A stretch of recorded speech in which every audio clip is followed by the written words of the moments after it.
YouTuber Harsha Sai గురించి ప్రత్యేకంగా పరిచయం అవసరం లేదు. ఎందుకంటే సోషల్ మీడియా ద్వారా సెన్సేషన్ అవ్వడమే కాకుండా పేదలకు సాయం చేస్తూ బాగా పాపులర్ అయ్యాడు హర్ష సాయి. ఈ క్రమంలోనే Harsha Sai social media handle యూట్యూబ్లో దాదాపు 14 మిలియన్ ఫాలోవర్స్ ఉన్నారు. అయితే సోషల్ మీడియా ఇన్ఫ్లుయెన్సర్గా బాగా ఫేమస్ అయిన హర్ష సాయిపై గత కొన్ని రోజుల క్రితం బెట్టింగ్ యాప్స్ను ప్రమోట్ చేస్తూ 2 చేతుల సంపాదిస్తున్నాడు అనే ఆరోపణలు అయితే వచ్చాయి. దీంతో మొన్నటి వరకు హర్ష సాయి పేరు నెట్టింట తెగ మారుమోగిన విషయం తెలిసిందే. అలాగే తరచూ ఏదో ఒక ఇష్యూతో హర్ష సాయి వార్తల్లో నిలుస్తూ ఉన్నాడు. అలాగే తాజాగా మరోసారి ఓ వివాదంలో చిక్కుకున్నాడు. హర్ష సాయిపై ఓ యువతి చీటింగ్ కేసు నమోదు చేసింది. హర్ష సాయి పెళ్లి పేరుతో 2 కోట్ల రూపాయల వరకు వసూలు చేశాడంటూ సదరు యువతి నిన్న మంగళవారం రాత్రి నార్సింగ్ పోలీస్ స్టేషన్లో ఫిర్యాదు చేసింది. అంతేకాకుండా తనపై అత్యాచారానికి పాల్పడ్డాడని ఫిర్యాదులో పేర్కొంది.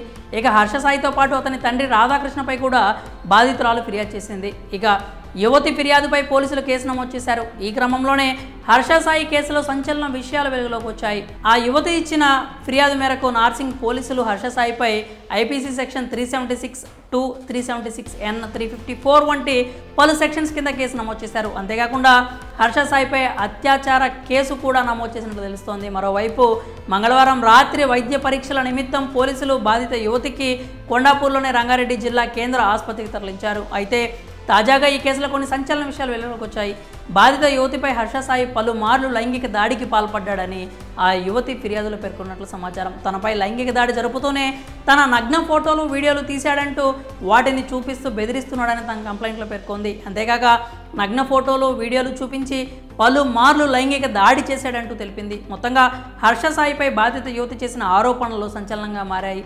యువతి ఇచ్చిన ఫిర్యాదు మేరకు అలాగే పోలీసులు కూడా హర్ష సాయికి పలుమార్లు ఫోన్ చేశారు. కానీ అతని ఫోన్ స్విచ్ ఆఫ్ చేసినట్లు సమాచారం. అంతేకాకుండా హర్ష సాయి ప్రస్తుతం పరారీలో ఉన్నట్లు చెప్తున్నారు. దీంతో పోలీసులు హర్ష సాయి కోసం గాలిస్తున్నట్లు సమాచారం.